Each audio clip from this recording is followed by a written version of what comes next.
I'm LJ Malone, and welcome back to Letting Go Like Jesus, a YouTube retreat. We're on our third week of videos, and our theme today is non-possession. So let me begin with a story. And it's about a caravan in the desert, in the Sahara. As they're going through the Sahara, they stop at an oasis, and the slaves of the master start to tie up all the camels. But they notice they have enough rope for all but one camel. So they go to the master. We don't have enough rope to tie down this last camel. What do we do? And the master says, oh, these camels, they're not too bright. So just go through the motions, pretend like you're tying him down, and he'll stay through the night. And so they do that, and lo and behold, the camel stays. So they sleep through the night, and in the morning, they're getting ready to go. They untie all the camels, and the caravan's moving out, but one camel is staying behind and won't budge. And so the slaves go back to the master. This camel won't budge now. What do we do? And the master says, did you untie him? Did you pretend like you were untying this camel who thought he was tied down? They smacked their heads, went back, went through the motions of untying this camel, and they all went along. This is a remarkable story of the human condition.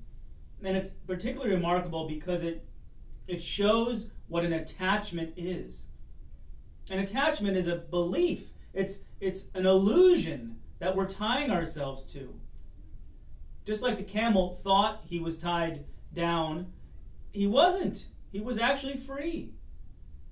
This story is well suited to show the illusory belief that we need things to be happy. We tie our happiness to things. And so we need to hear the wisdom of our first formula today from Jesus, who says, every one of you who does not renounce all his possessions cannot be my disciple. Jesus, to look at his life, was a very free man. He didn't seem to own anything. Maybe when he was a carpenter back in Nazareth, maybe he had some things. But as he embraced his mission to preach the reign of God, to heal, and to give God's love away to the poor, it didn't seem like he needed anything. And in fact, in the Gospel of Luke, it seems that there was a group of women who were financially supporting Jesus and the 12 because they didn't seem to be working. So Jesus didn't have anything. And in fact, he even says in the same Gospel of Luke, the Son of Man has nowhere to lay his head. So it doesn't even seem like Jesus had a house. He would just move on to the next village and proclaim the kingdom and heal the sick and raise the dead and whatever else. Jesus knows, in the words of Thomas Keating, Jesus knows that possessiveness is the biggest obstacle to union with God. That's why that's why he says to us, you have to renounce your possessions. And we mean here your physical possessions, your things, your stuff. We need to get rid of it because he knows that it's a big obstacle to union with God. Jesus knows, again in the words of Thomas Keating, that we are possessive because we feel disconnected, separate from God. We feel like we're disconnected from the holy mystery. And it's our ordinary psychological experience of what it means to be human. We feel separate. We feel separate from God and from each other and from the world. And so that's why we're possessive and we cling to our stuff. Also, because we feel possessive, it causes us to look for happiness in every possible way when it's always been right within us. Again, Jesus is concerned about this because he wants us to be free. He knows that we're tying ourselves down to an illusory belief that we need stuff to be happy. And so that leads us to our second formula. It's from St. Teresa of Avila. And she says, prayer and comfortable living are incompatible. Prayer and comfortable living are incompatible. It's a remarkable saying. Prayer and comfortable living are incompatible. They're not suited to each other, prayer and comfortable living, because prayer leads us into discomfort. Prayer leads us into a confrontation with the ego, that self that is made up of attachments. Prayer leads us into dying, into death, into a journey of, as we've been describing it, letting go. But when we're comfortable, when we're living a comfortable life, and a comfortable life is chock full of possessions, of physical stuff.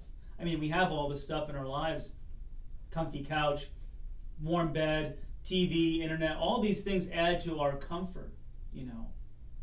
But as I was saying, comfortable living ensconces us further in the ego. If we're living comfortably, it's good. Of course it's good. And of course, why would we want to change? We don't see a need to let go because all of our comforts are giving us some measure of very unsatisfied, very illusory, very time short, I'm coming up blank on the word here, but they're giving us a happiness that doesn't last. They're not giving us a satisfactory, real, lasting happiness, all of our creature comforts, all of our possessions. But when we live that way, we don't feel like we want to change. Why would we? And letting go is all about change. It's all about clearing away the old and making room for the new. Making room for the new life of God, the life that God wants to give us. But we're so chock full of possessions. We're overstuffed with things. We don't have a free hand to receive that gift. And so Teresa's saying is very hard to hear for us probably, but we need to hear it. Because it's not just that we get comfortable with things. We get comfortable with our way of living, with our way of doing things. That possessiveness becomes a lifestyle. Comfortable living, that's what she means. It's a possessive lifestyle. It's an egocentric lifestyle. Because it's all about my needs, my comforts, and anything that I'm not comfortable with, I won't do. And most of all, this kind of comfortable living, it blinds us. It blinds us to the reality of injustice in the world. When we're so ensconced and wrapped up in our comforts, we can't see the plight of our neighbor. And more to the point, it blinds us to the happiness that is always already within us. Our oneness with absolute reality, with God. Again, we're going into this comfortable living. We're so easily seduced by it because we feel so separate. And so we need to hear the wisdom of our third formula. And it comes to us from the master of voluntary poverty himself, St. Francis of Assisi, who says, very simply, live without anything of your own. In Latin, it's sine proprio. Sine proprio. Live without any property. Live without any stuff. Francis was an incredibly free, deliriously joyful person. And he was so because he found all of his joy in God. So I was a volunteer with the Franciscan Friars in Philadelphia and Wilmington, Pennsylvania for 2 years. And I had a spiritual director at that time who was a Franciscan friar, elderly and wise man. Father Charlie's his name. And I would say to Father Charlie, almost every time we met, I had a question: how do I live this poverty Francis is living himself, and Francis is inviting us to live too? How do we live voluntary poverty? And Father Charlie's answer was, when you fall in love with God, everything else doesn't seem to matter as much. So it's not as if you're going in gung-ho to give up your stuff. It's that you're first in love with God. You're first concerned with God. You're first centering heart and mind on God. And then your stuff just doesn't seem to matter as much anymore. And it kind of falls away organically, he said. So I say that because we can put a little too much effort sometime into getting rid of stuff. And we might do it for the wrong reasons, when it really is all about loving God. The only reason Francis gave up all of his stuff, that he embraced poverty, was to love God and was to follow Jesus into oneness with God. Now, you may say, well, I have stuff, but I don't really feel like I'm talking about my stuff too much. I don't feel like it's a big deal in my life. But I would urge you to look at, what is your subject of conversation?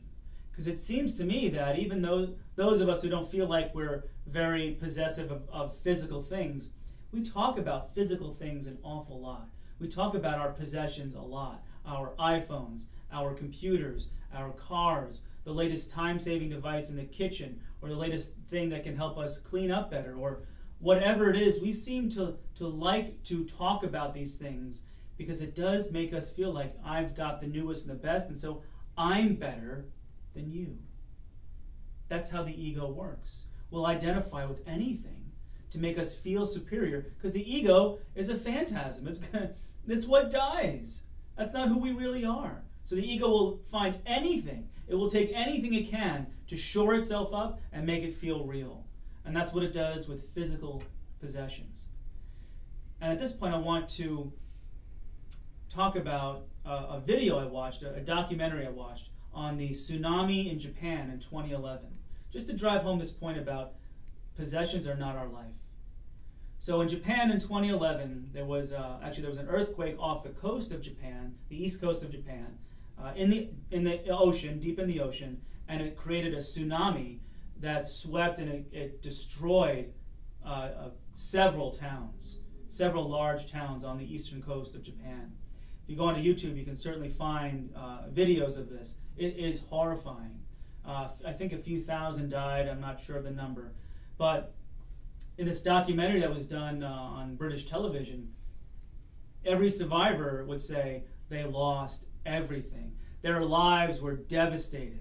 I mean, the tsunami would just come in, and not only would it flood someone's house, it would pick the house up and send it down careening through a valley until it smashed into another house or into a mountain wall. I mean, it literally reduced every physical possession to nothing. And anything it wasn't able to destroy, it dragged back out into the sea. So the people who survived the tsunami, their lives were devastated. They lost everything. But I will ask you, is your house your life? Is your car your life? Is your TV or your iPhone or your latest gadget or whatever it is, the thing that you love, a book, whatever it is that your life? Jesus, Teresa of Avila, and Francis are saying clearly and equivocally, no, that is not your life. That's not my life. That's not your life. They're saying real life is found in God. Francis, in this formula, live without anything of your own, he's saying preempt the devastation that might be caused in your life by letting everything go, by literally letting go of your stuff, by embracing some form of voluntary simplicity. So our message here is to let go is to simplify your life. It's to let go of stuff. Hence, that's our spiritual practice today. Letting go implies and means letting go of physical things. Because we place so much energy, we invest so much emotion into our stuff. We invest so much nostalgia into things, we invest so much of our needs for security into things as an offset against future calamities. But life has a way of ripping all of that from us. More to the point, none of that stuff is our life. So Francis, along with Teresa, echoing Jesus, they say, give up your possessions. So again, that's our spiritual practice. Go through your house. Is there maybe a closet you can start with? Is there a room you can start with where you take all the clutter? And I'm willing to bet more than most of us have a room full of clutter, if it's not just scattered throughout our houses. Gather up your clutter and gather up the stuff that you know you will never use and that you don't need, and give it away. Give it to a charity. Give it to a goodwill. Just give it away. We don't need it. Make it an act of prayer. Do it out of love for God, but give it away. We don't need it. I'm convinced that a cluttered house, it might mean a cluttered soul. A soul that is chock full of attachments. Now, don't think that letting go of your shoes or a photo album is going to be necessarily easy. It's a very concrete thing to do. It's a very easy, concrete thing to do, to hand a box of shoes to a charity and then it's done. But it will mean an interior letting go just as much, because of the attachment that might be there with those shoes because of an attachment to a photo album or to a treasured object. It will mean a thorough letting go on the inside, a letting go of attachment, as well as a letting go of stuff. So let's summarize our formulas and our main points today. Our three formulas are from Jesus in the Gospel of Luke. Every one of you who does not renounce all his possessions cannot be my disciple. Second, from Teresa of Avila. Prayer and comfortable living are incompatible. And third, from Francis of Assisi. Live without anything of your own. And these are our major points today. We're possessive because we feel separate from God. Our lives are overstuffed with possessions and comforts. And finally, to let go is to simplify our lives. And our spiritual practice is simple. Simplify our lives. Let go of our stuff, which will imply letting go of our attachments. So again, thank you so much for watching this video. Please like it, please share it, please comment below. I always want to hear what you guys have to say. I love interacting with everybody. And until next time, God bless.